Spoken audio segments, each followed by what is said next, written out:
Es un honor presentar al Dr. Felipe Jaramillo Vélez, destacado vicerrector de la Universidad de Medellín y creador del movimiento Aún Humanos.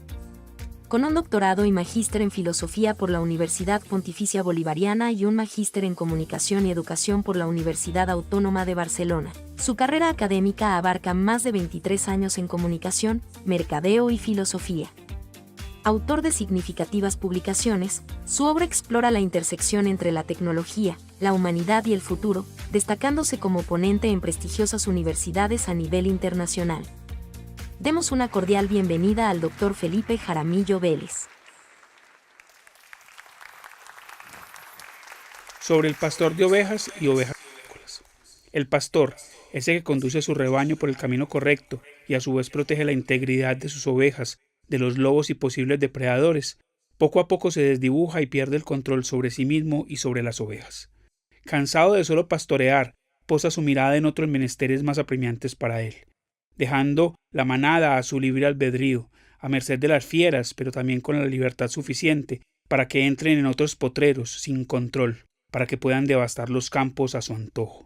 Ahora, los pastores y las ovejas ya no son lo que eran, ahora son otra cosa, una cosa distinta que se hace necesario observar con otros ojos. ¿Con cuáles? Con unos que a la luz de la verdad aún no existen. Los seres humanos hemos vivido a lo largo de la historia entre utopías. Las utopías pues básicamente son aquellas cosas que aunque son altamente deseables son de difícil forma de lograr, y hemos vivido permanentemente en distopías, y esas distopías nos marcan son aquellos elementos casi que perversos que ha tenido la humanidad y que lo ha llevado a pensar inclusive en su posible desaparición. En la antigüedad se hablaba de Sitius, Altius, Fortius, era cada vez ir más rápido, ir más alto, ser más fuerte, y eso ha llevado al hombre a que básicamente lo que haya hecho es construir realidades, pero con un inconveniente, y es que el hombre cada que construye una realidad no habita en esa realidad, sino que construye una nueva realidad. Y lo que ha pasado en los últimos años es que hemos construido muchas realidades paralelas, para realidades que ni siquiera hemos sido capaces de entender, y aún así entonces estamos yendo hacia realidades futuras. La isla, o más bien el continente que plantea Platón en su libro, pues básicamente la Atlántida es un lugar que todavía los seres humanos, los científicos y los cazadores de tesoros vienen buscando. Y la Atlántida pues básicamente cuenta la historia que era un lugar donde habitaban en total paz, donde había igualdad y donde los seres humanos podían convertirse en lo que realmente era su búsqueda, que era ser seres humanos felices y libres. Sin embargo, poco a poco, como lo dije al principio en ese pequeño relato de Entre Ovejas, de pastores y ovejas díscolas, pues básicamente inclusive la gente se cansó de vivir en ese momento de perfección o en ese movimiento de perfección, y entonces nuevamente creó las guerras, creó las diferencias. Ese momento utópico de que se había alcanzado pues simplemente se pierde por esa ansia del ser humano de ir más rápido, ser más fuerte, ir más alto. De igual forma, pues tenemos la historia de Dédalos e Ícaro. Dédalos fue aquel que construyó ese laberinto donde por fin fue confinado el Minotauro, y básicamente también él y su hijo pues fueron conminados al destierro. Todos conocemos un poco más o menos de la historia, pues lo que hizo Dédalos fue estudiar muy bien la anatomía de las aves, construir unas alas gigantes, coger inclusive de las mismas plumas de las mismas aves que dejaban en la playa, y construyó unas alas, y cuando las tuvo listas pues básicamente invitó a su hijo a que las utilizara, no sin antes hacerle dos advertencias. ¿Alguien se acuerda de las advertencias? La primera: no vuele tan bajo al lado del mar, porque esa agua pues simplemente lo que podría hacer era que podría dañar las alas.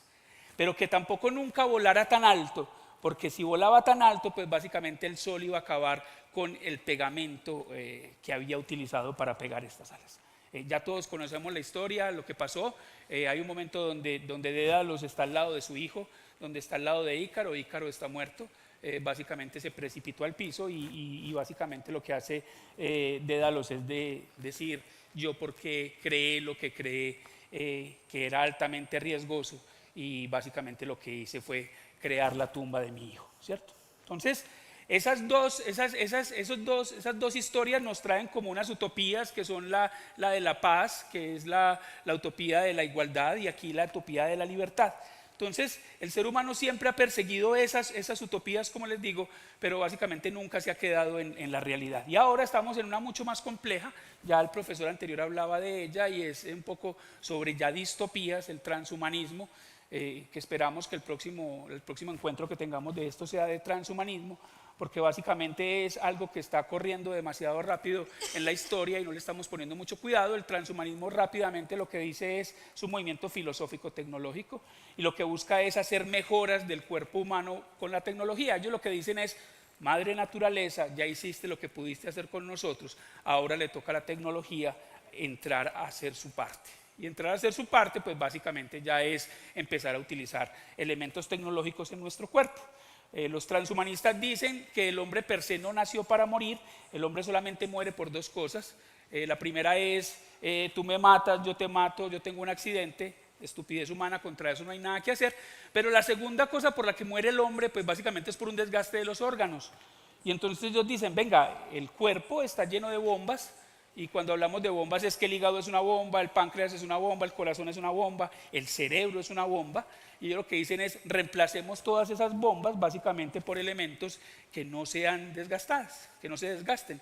Mi madre, por ejemplo, duró un tiempo más porque gracias a que tuvo un marcapasos, y ese marcapasos pues básicamente lo que le ayudó fue a esa bomba al corazón, pues básicamente a ayudarle un poco a hacer. Entonces ellos dicen que ya el primer hombre inmortal nació.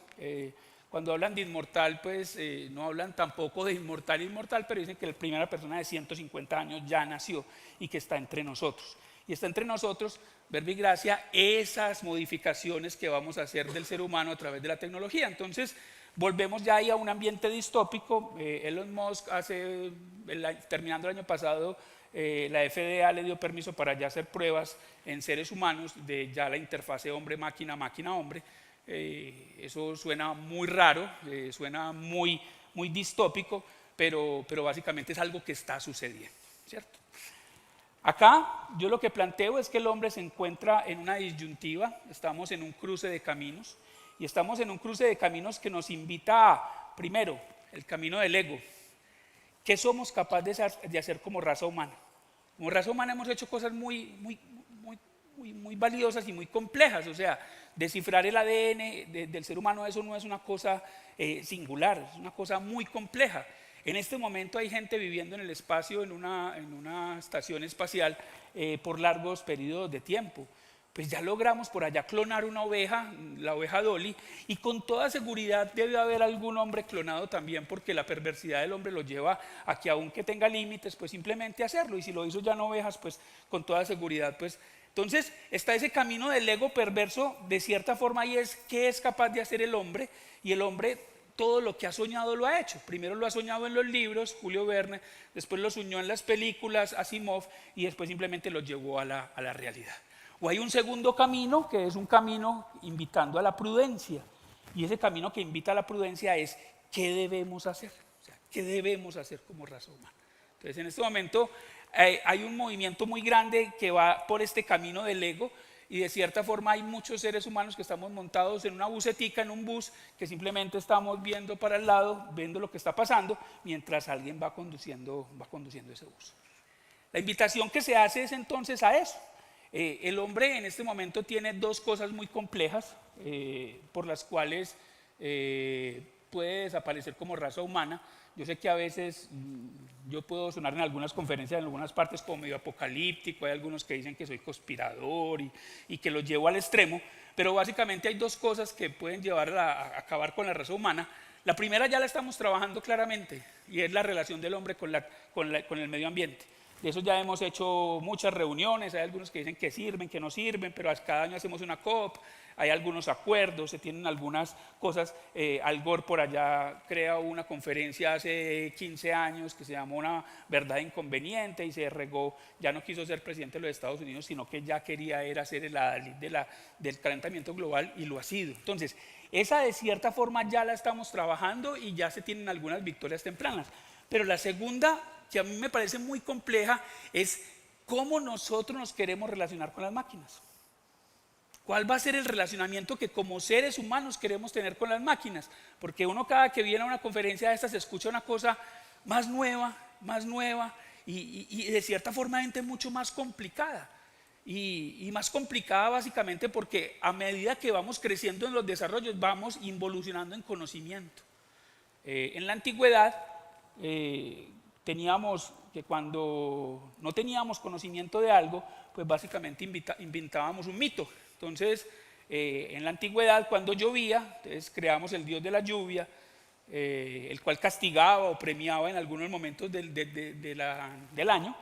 Pero después llega la ciencia y dice, no, venga, lo que tenemos ahí es una cosa clara, hay un tema de evaporación, condensación, ionización, el agua cae y eso simplemente es un ciclo. Entonces, de cierta forma ahí desmitificamos, pasamos de ese mito al logos, al conocimiento, y ahora nosotros estamos volviendo del logos al mito. Con las tecnologías yo creo que siempre nos tenemos que hacer una pregunta, con la innovación siempre nos tenemos que hacer una pregunta, y es el ¿para qué y a costa de qué? ¿Para qué estoy creando yo cosas y a costa de qué las estoy creando? No solamente ese camino del ego de vamos que somos capaces de lograrlo y vamos que ya estamos a punto con la computación cuántica de lograr la primera teletransportación, porque es que eso ya en el papel está y científicamente se ha comprobado, por lo que no hemos podido llevarlo a la realidad porque todavía no tenemos los medios para hacerlo, pero que podemos llegar allá, entonces es ¿para qué las cosas y a costa de qué? Y esas preguntas pues básicamente no nos las estamos haciendo, son preguntas que más bien tratamos de evadirlas y tratamos de vivir en ese mundo de tecnología. Sin embargo, yo hoy les tengo una buena nueva, aún somos humanos. Muchas gracias.